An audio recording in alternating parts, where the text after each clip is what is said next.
So, booze, shampoo, they're all words we use all the time, but did you know they all originated overseas? In fact, if you open up the English dictionary, around half of the words in there have been borrowed from elsewhere. The British Council has come up with a top 10 list of words, which include zombie, bungalow and dollar. So where have the words come from? How did they work their way into our everyday vocabulary?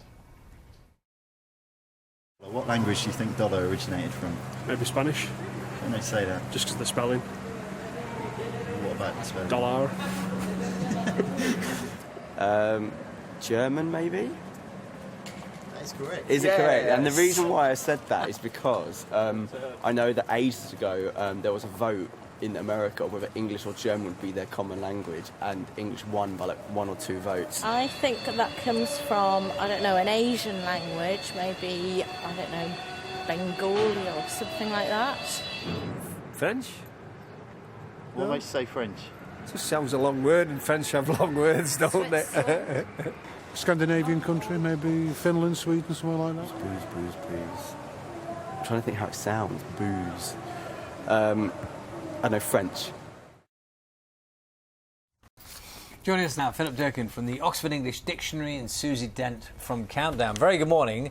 And you check words all the time, don't you? That's your game. I do. That's what you do. I do. Have you found this before? Have you sort of gone into this stuff and looked at where they come from? And It was funny, I was looking yesterday, we were in studio in Countdown, and I just opened the dictionary, it was a random page, and I thought, what about all those words that are quintessentially British, or we seem to think they are, like beer and ale and lager and fish and chips and roast beef, etc. And almost all of them came from another language. Roast beef is French, clotted cream is French and German, blighty even is from Hindi.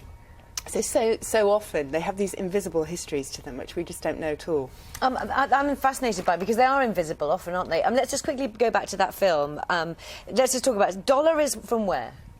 Dollar is originally German.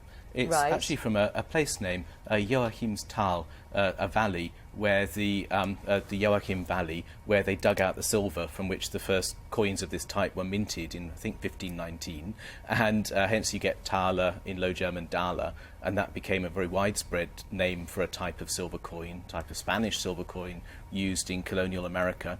When the independent American states needed a name for their new monetary unit, they used this locally well-known name for a type of silver coin, so hence dollar. You probably knew that. Did you know that? I did know that. Did you? I did, but I have been working with the dictionary for a very, very long time, but I have to say, Philip is just such an expert. And what about the word shampoo, then? That was another one we mentioned at the top. Shampoo. Yeah, from Hindi, a type of head massage originally. So it's a word for pressing or massaging, hence specifically a head massage, and then the stuff that you use to wash your hair.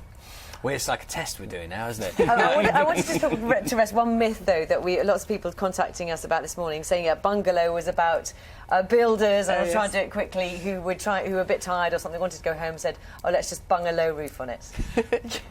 No, not true. It's all to do with, the style of Bengal, so this type of house that they had there. Another one I was looking at yesterday. So it's Bengali, it comes from Bengali. Yes.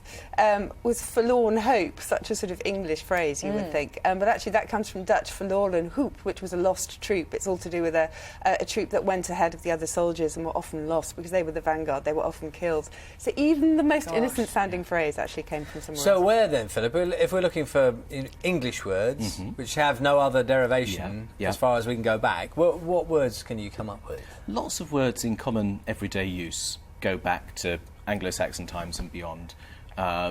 Words like horse, honey among nouns, but man, woman, lots of very basic vocabulary, pronouns like I, me, you, but not they. That's from Scandinavian. So there are some loan words, even in the really, really basic vocabulary that we use every day. How do you know when the word starts? So you take a word like horse, for example. Yeah. The sort of genealogy of the word. Yeah. How do you know when someone said horse?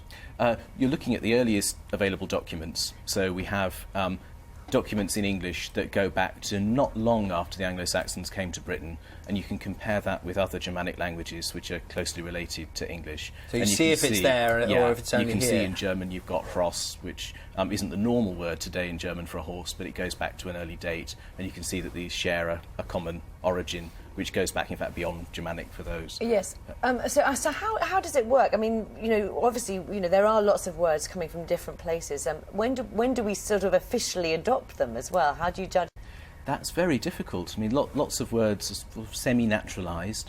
There are words that we use, but we still think of them as French. Lots of cheese names and wine names and so on. If you talk about Reblochon or something, you tend to pronounce it in a French way. You know it's the name of a cheese that comes from France or Switzerland. Yeah. you know it comes from somewhere where they speak French. And gradually it becomes more accepted, more used. I mean, the word cheese is a borrowing from Latin. Way back, but we don't think of it as such. Sausage you only as well know as that Latin. if you know your facts about the history of language. Sausage. Sausage is Latin, yes. Linked Yeah. to botulism, all to do with intestines. Maybe not go there. Okay, that's rather small. Sometimes we borrow words, for the same meaning, but we borrow them for different registers. So, go is earthy Anglo-Saxon, exit technical Latin, and depart is formal French. So sometimes we'll borrow from different languages depending on what context we want them in, or what sort of register they're conveying.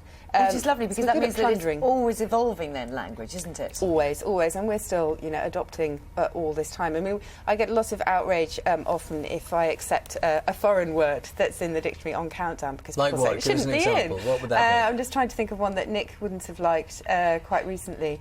I can't think Sometimes things are a bit too foreign. People It is, judge they're that too they foreign. think... Could you have And- sang-froid, for example? No. Sang-froid is in, yes, it's been in for a very long time. Or even Latin, status quo, it wouldn't be allowed on Countdown. But Phrases often trouble people in particular Yes. because you've got two words used together there in the same way that they're used in the language that it's been taken from. But it's used in an English sentence. Like laissez-faire. Yeah, Yes. exactly. That's okay, Exactly. is it? Yeah? That's Yeah, absolutely it's- fine. You think when the Normans came over, we were flooded with French words. Many of them we don't know. Cross is a French word. You're a dictionary specialist. In the dictionaries that you use, do they have where the words have come from? Yes. They do, okay. They do, and honestly, they are an absolutely fascinating read. I know that Philip and I probably seem like geeks here, but open any page and you will see some of these little stories and be able to trace them. It's fascinating. Do you two, as experts, routinely use unusual words? Are your routine, is it the way you speak normally, kind of like the rest of us? Or because of your nature of your work, do you just pepper I think we things can be with interesting... slightly chameleon-like. Do you think? Yeah, I think all of yeah. us adapt, don't we, to our audience. So if we want to sound slightly clever, then we might turn it on a bit, but otherwise we're just completely Conversation between the two of you, Give us a presumably, clever word. is priceless. A clever weather word. A clever weather word. I like gemütlich. I would think today is a day to get Can you gemütlich, say that again? which is comfortable. It's German, meaning just stay inside and get cosy and gemütlich. Carol is going to tell it. Gemütlich. Euclid.